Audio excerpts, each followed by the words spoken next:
이게 신분증 위조해가지고 남의 땅을 팔아먹은. 변호사님이 저번에 말씀하셨던 그 신분증 위조를. 그렇습니다. 예. 예. 그래서 이제 그런 사기 사건이 또 한 번 이제 나왔는데, 뭐 주범한테 징역 10년?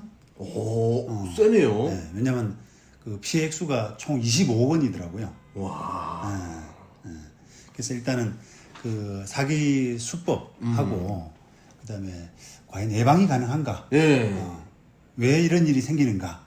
이런 이야기를 좀 해보고 싶었어요. 예. 요즘 뭐 전세 사기 많다 그러는데 이제 이거는 진짜 부동산 사기잖아요. 완전. 그렇습니다. 네, 네. 요 이제 제가 고민을 좀 하다가 저도 이제 등기 권리증 문제 이런 부분을 우리 법무사님하고 주변 법무사님하고 좀 상의를 해서 이번에 저도 좀 확실하게 어떤 그 구조 등기 필증이 어떤 부분에서 필요하고 또 약점이 뭐고 이런 부분을 좀 완전히 이해를 했거든요. 그래서 그걸 좀 정리해서 말씀을 드릴 테니까 네. 한번 끝까지 한번 다 들어봐 주십시오. 네. 네. 자, 이 기사 한번 보시겠는데요. 네.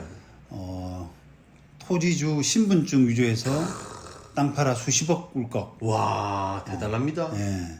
3개월간 3차례에 걸쳐서 25억 원 편취 와. 이렇게 돼 있잖아요. 한 번도 아니고 이거 3번씩이나. 그렇습니다. 와. 이 이제 수법을 이제 보면요. 우선 땅 쓸만한 이게 범행 대상이죠. 네. 그 범행 대상 땅을 이제 물색한 다음에 좋은 땅이겠죠. 그렇죠. 비싼 땅. 비싼 땅.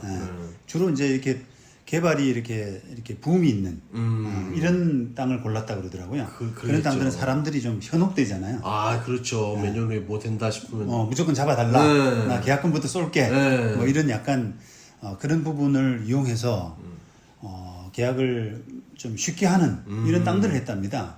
그러겠죠. 근데 이제 이게 왜 이제 이런 구조로 가냐면 일단은 그 사람들이 그 땅 주인인 것처럼 행세를 해야 되니까 그 첫 번째 단계가 신분증 위조 아니겠습니까? 그렇죠. 예. 일단 토지 등기부를 떼고 홍길동이라 돼 있으면 그 홍길동 신분증을 위조하고 그 사기범의 그 사진을 신분증에 붙이는 거예요. 붙여갖고 예. 홍길동으로. 그러면 이제 그 사람이 이제 홍길동을 행세할 수가 있잖아요. 그렇죠. 자, 근데 이제 이걸 매매 계약을 할 때 이런 그 신분증 하나 달랑 믿고 계약을 하고 계약금을 건네주는 이런 경우가 너무 흔하기 때문에 그렇죠. 다른 걸 확인 안 하고요. 그냥 신분증 하나를 믿고 그 사람이 홍길동이다라고 해서 많은 고액의 계약금, 중도금, 심지어는 잔금도 일부 건너갔다더라고요. 그러니까 뭐 아파트나 그런 집 주택 매매할 때도 다 그렇게 하지 않나요? 대충? 예. 예. 근데 이제 그렇게 하는데 예. 일단 기본적으로 계약할 때 신분증에만 의존하는 이게 사실은 문제라고 할 수 있습니다. 맞습니다. 맞습니다. 근데 만약에 이제 그러면 신분증이 이제 이렇게 쉽게 위조될 수 있다라고 생각하면은 이거 신분증만 믿어서는 안 되구나. 이 사람이 홍길동의 신분증을 갖고 나타났지만 혹시 홍길동이 아닌 거 아니야? 가짜 아니야? 이렇게 생각한다 그러면은 여러모로 이제 한번 확인해야 될 부분이 있잖아요. 네. 예를 들면은 뭐 아파트 그거 한다면 아파트에 가서 뭐 세입자가 있는지 본인이 있는지 그다음에 주변 뭐 사람한테 주인의 뭐 됨됨이라든지 이런 것들을 좀 탐문해 볼 수도 있고요. 그렇죠. 그런데 이 사건 그 범행 대상은 토지입니다. 토지. 그러니까요. 토지는 그런 걸 확인해 볼 수가 없어요. 그렇죠. 살지 않으니까. 그렇죠. 맨 땅에 가서 뭐 누구한테 확인하겠어요? 그러니까요. 그러니까 이제 그런 부분들도 이 사기범의 좀 표적이 되지 않았나. 그래서 이용을 당한 거죠. 그렇죠. 상가나 아파트나 이런 것들은 사는 사람이 이제 신분증만 불안해서 왜냐하면 큰 돈이기 때문에 그거를 주변에 탐문을 하고 뭐 세입자 확인을 하고 이러는 과정에서 탈로가 날 수가 있는데 그렇죠. 토지는 이제 그런 확인 과정이 어렵지 않습니까? 그러니까요. 네. 진짜 그런 거예요. 머리를 어떻게 보면 잘 썼다고 해야 되나? 그렇죠. 네. 아주 교묘한 사람들인데요. 자, 그러면 이제 신분증만 믿지 못하고 네. 뭐 다른 걸 이제 확인한다라고 한다면 뭐가 있을까? 아까 말씀드린 뭐 여러 가지 현장에 가서 정황 확인하고 이런 것들은 필수고. 그렇죠. 그 다음에 또 인감증명서 한번 떼우세요. 그죠? 인감증명서는 보통은 이제 잔금 등기 칠 때, 네. 잔금 다 주고 등기 칠 때 뭐 매도용 무조건, 인감 네. 증명 이런 걸로 해서 확인하고 있잖아요. 네. 그런데 지금 이 사건처럼 계약금이나 중도금 단계에서 그러니까요. 소유자 확인하는 차원에서 야 우리 도장은 안전하게 인감 도장으로 찍읍시다 서로. 그죠? 그러면 인감 도장이라는 걸 증명하기 위해서는 인감 증명서가 뒷받침이 돼야 되잖아요. 그러니까 인감 증명서도 한번 확인할 필요가 있고요. 와, 근데 거의 사인으로 하거나 그러잖아요. 또. 그러니까요. 계약은. 계약은 이제 그렇게 한편하게 인감 증명서까지 동원되지 않는 그러니까요. 확인하지 한 않는 번도, 경우가 예. 많거든요. 근데 이제 진짜, 그런 관행이 지금 이게 사기범들의 표적이 되는 겁니다. 그런 부분들. 그치. 자, 그런 방법이 있고요. 또 등기 필증도 있습니다. 아, 그죠? 매도인이라 그러면 등기 필증을 좀 갖고 있을 테니까 등기 필증을 한번 봅시다라고 하는 것도 하나의 또 소유자를 확인하는 방법이기도 해요. 최고인데 거기다 또 잊어버렸다 그러면 또 그렇죠, 맞아요. 그러니까 잊어버렸다라고 하는 그런 변명이 나올 수가 있죠. 근데 이제 그런 소리를 듣게 되면은 조금 그래 하고 갸우뚱을 해볼 수 있다는 거예요. 이 사람이 의심. 뭔가 혹시 이러면서 이렇게 의심을 해볼 수 있잖아요. 그러면서 이제 인감 증명서도 한번 요청해보고 뭐 등등 이렇게 그런 이제 단계로 좀 접어들어야 되는데 그냥 지금 관행은 계약 단계에서는 그냥 신분증 하나 달랑 그거 가지고만 접근하게 되니까 이런 사기가 일어날 수밖에 없다. 와, 그 얼마나 좋은 땅이길래 3개월간 3차례나 걸쳐서 계약을 했을까요? 다 계약금만 받아갖고 날린 거잖아요. 예, 이게 여러 지역의 땅들이더라고요. 돌아다니면서 그냥 랜덤하게 선정해서 그 선정하는 것도 참 분리증 이런 걸 확인하는 것도 하나의 좋은 방법이라고 할 수 있는데 그렇죠. 우리가 지금 현재로서는 그 관행이 뒷받침이 잘 안 되잖아요. 계약 단계에서부터 예. 등기구리 좀 봅시다 예, 라고 하면 뭐지? 그렇죠. 예. 그런데 적어도 이제 이런 사기가 왕왕 발생하고 있고 또 금액이 좀 큰 거라면 금액이 100억 단위 또는 뭐 200억 단위 이렇게 넘어가게 되면 계약금부터가 벌써 뭐 10억이 넘어가잖아요. 그렇죠. 그렇다 그러면은 이제는 좀 그 인감 증명서 아까 말씀드린 또 등기 필증 이런 부분을 계약 단계에서부터 충분히 확인할 필요가 있다는 겁니다. 아, 진짜 이런 거를 많이 알려야지요. 네. 제가 요즘 부동산 업자 그 사람들한테 얘기를 들었거든요. 네. 근데 요즘 뭐 주택 전세 놓으려면 무조건 집주인의 국세 그리고 지방세 완납 증명서가 있어야 된대요. 네, 네. 없으면 안 해준대요. 예, 예, 그게 관행이 됐다고 그러더라고요. 네, 이제. 네. 근데 이제 좀 전문가 입장에서는 안타까운 것은 이렇게 꼭 나라가 뒤집어질 정도로 사고가 터져야 그게 조금 바뀌더라고요. 근데 이제 지금 말씀드린 이런 사건 사고들은 수십 년 전부터 계속돼 왔던 거거든요. 우리가 제가 예전 영상에서도 많이 말씀드린 것처럼 이게 대표적으로 그냥 아파트 같은 데서도 월세로 임대차 계약해가지고 그 집에 들어가서 집주인 행세하면서 집주인의 신분증을 딱 위조해가지고 자기 사진 붙여서 이제 매물로 내놓는 겁니다. 주로 이제 임대, 전세, 전세 10억 이렇게 내놓거나 매매로 이렇게 해놓거나 이렇게 하는데 보통은 전세로 많이 내놔요. 그렇죠. 계약하기 좋으니까. 계약하기 좋고 그거는 확인 절차. 예. 잔금할 때도 그 인감 증명서나 등기 필증이나 이런 걸 가져오라는 소리를 안 하기 때문에 그런 거거든요. 근데 이제 매매는 잔금 치르는 단계에서는 인감 증명서나 등기 필증이라를 요구하잖아요. 그렇죠. 그렇게 되면 그게 겁이 나서 법무사한테 걸릴까봐 겁이 나가지고 그런 것들을 이제 못하고 차라리 조금 이제 매매가 10억이라면 전세는 한 8억 정도 한다. 그러면 10억을 먹고 싶은데 그거는 탄론할까봐 그렇죠. 겁이 나고 그렇죠. 좀 안전하게 8억 먹고 튀자 이렇게 되는 거예요.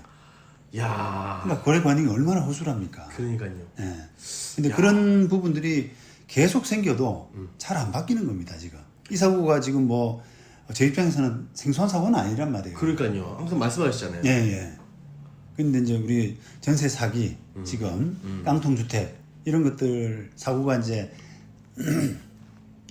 나라가 뒤집어질 정도로 생기니까, 발생하니까, 이제는 좀 바뀌는 경향이 있는 거죠. 네, 이제 뭐 완납증명서 뭐다 그렇죠. 초보하고 특약이 많아지더라고요. 특약도 많아지고, 네. 심지어 법도 좀 바뀌고, 네, 그죠? 맞아요. 그러니까 체납을 확인할 수 있는 그런 권한을 임차인한테 세입자한테 허용을 했지 않습니까? 네. 그런 부분도 이게 나라가 뒤집힐 정도가 돼야 바뀌는. 근데 안타깝습니다. 잠깐만 이거 위조를 그러면 뭐 등기 필증은 위조가 안 됩니까? 좋은 질문이신데요. 네. 자, 그러면 이제 이 사건을 이제 언론에서 이제 취재를 하고 어떤 공인중개사가 제가 인터뷰하는 걸 봤는데 등기 필증을 반드시 확인하라는 거예요. 그렇죠. 근데 이제 그 인터뷰 내용이 뭐냐면 등기 필증에 보면은 고유 번호라는 게 있기 때문에 그 고유 번호를 확인하면은 저 사람이 진짜 소유자인지 아닌지, 그러니까 등기 필증이 그런 부분에서는 위조되기가 힘들다. 고유 번호가 딱 있기 때문에 그런 이야기를 하더라고요. 그런데 제가 그거는 조금 이상하다 싶어가지고 그 법무사한테 자문을 구해서 네. 저도 좀 확인해 봤는데 조금 그 인터뷰가 좀 잘 못됐습니다. 그래서 제가 한번 이번 기회를 계기로 해서 등기 필증을 좀 보면서 네. 등기 필증이 과연 뭐 어떤 내용이 담겨 있는지 또 이게 부동산 사기를 신분 속이는 사기 이런 걸 방지하기 위해서 등기 필증을 왜 봐야 되는지 또 뭘 봐야 되는지 이런 부분들을 한번 등기 필증을 좀 보고 와. 말씀을 좀 드리겠습니다. 저도 등기 필증을 몇 개 갖고 있지만 네. 자세히 본 적이 없습니다. 그렇죠. 네. 그 앞에 스티커 붙어 있고 네네. 고유번호 있고 네네. 보험 마크 있고. 맞습니다. 예. 예. 그래서 제가 이번에 뭐 그냥 샘플을 제가 최근에 등기 권리증을 하나 만든 게 있어요. 매수를 하나 해가지고요. 오. 어이구. 아. 제 겁니다, 제 거. 야, 이 재산이 탄로나는데요? 예, 얼마 안 하기 때문에. 매수자로서 하나 만들었는데요. 이 고양시 덕양구에 있는 이 토지입니다. 네. 예, 그래서 요걸 샀고, 요 내용인데 결국은. 요 지금 등기 필 정보 및 등기 완료 통지서 이래가지고 요건 접수 번호, 그죠? 그 다음에 권리자 제가 되고요. 그 다음에 부동산 고유 번호라고 하는데요. 요게 아까 인터뷰에 나왔던 그 고유 번호를 이야기하는 건데 이거는 아무 의미가 없어요. 사실은. 그러니까 이게 부동산 사기를 방지하기 위해서 부동산 고유 번호를 확인한다는 건 아무 의미가 없는 것이 이게 이제 등기 필증이 위조될 수도 있다. 위조되는 경우도 강하게 있습니다. 그러면 이제 그 위조범들이 어떻게 위조하느냐라고 하게 되면 이 보시면은 이 고유 번호가 있지 않습니까? 네. 이 고유 번호는 지금 1159 2000 뭐 00 이렇게 돼 있잖아요. 네. 근데 이 부분은 토지 등기부 해상 등기부를 보면은 이거예요. 등기부에 나와 있는 거예요. 등기부에 나와 있는 거니까 오. 이거는 등기부를 보고 위조하면 되는 거예요. 이렇게. 아, 이렇게 그죠? 쓰면 되는 쓰면 거구나. 되는 거죠. 그러니까 이게 똑같다고 그래가지고 이게 등기 필증이 진짜다라고 할 수가 없다는 거예요. 그죠? 이거 뭘로 확인합니까? 그러면? 그러니까요. 그래서 뭐 권리자 뭐 이런 그 고유 번호 그다음에 소재지 이런 것들은 다 이제 위조가 가능한 그렇죠. 부분들이고요. 결국은 요겁니다. 아, 그렇죠. 등기필 맞아, 정보 보안 스티커. 이거 띄면 뭐가 나오잖아요. 막 맞습니다. 번호가. 예. 맞습니다. 예. 요 보안 스티커가 이제 허락 없이 떼지 마라 이렇게 돼 네. 있잖아요. 요 보면은 일련 번호 또는 비밀번호를 알아낼 경우 이렇게 돼 있거든요. 요걸 떼면 그 나와요. 정보가 나옵니다. 네. 일련 번호가 나오는데요. 그 영문하고 이제 숫자 이런 것들이 믹스가 돼가지고 그런 번호가 있어서 이거를 나중에 이제 우리가 대법원 홈페이지 들어가면은 인터넷 등기소라는 게 있죠. 네. 인터넷 등기소에 등기 때는 우리 법무사들도 그 등기 신청을 할 때 그 양식 이런 것들이 이제 그 신청을 등기 이제 이전 등기 하려 그러면 신청을 할 거 아닙니까? 그러면은 그 신청을 하면서 이 일련 번호를 넣는 난이 있답니다. 일련 번호를. 그래서 일련 번호를 쭉 넣어서 이제 확인하는 절차를 거치는데 일련 번호가 다르면 당연히 안 되는 거거든요. 다르다, 물건이 다르다, 문제가 있다 이렇게 뜨기 때문에 확인할 수는 있죠. 그래서 이제 계약 단계에서 이걸 뜰 수 있다고요? 그러니까요. 그걸 이제 좋은 질문이신데 보통은 그러니까 지금 거래 관행이 이런 등기 필증은 잔금 받고 등기하는 과정에서 하기 때문에 그렇죠. 이게 이 단계를 좀 앞으로 당기면 가능할 수도 있다는 거예요. 그러니까 그 등기 치는 양식이나 이런 부분들을 법무사 통해서 예를 들면 이제 계약 단계에서부터 법무사를 입회시키는 겁니다. 그렇게 해서 그 이 확인해라. 등기필증 가져와라라고 해서 등기필증 안에 있는 정보를 그 신청서에 넣었는데 가짜다 안 나온다 이렇게 되면은 확인할 수 있다는 겁니다.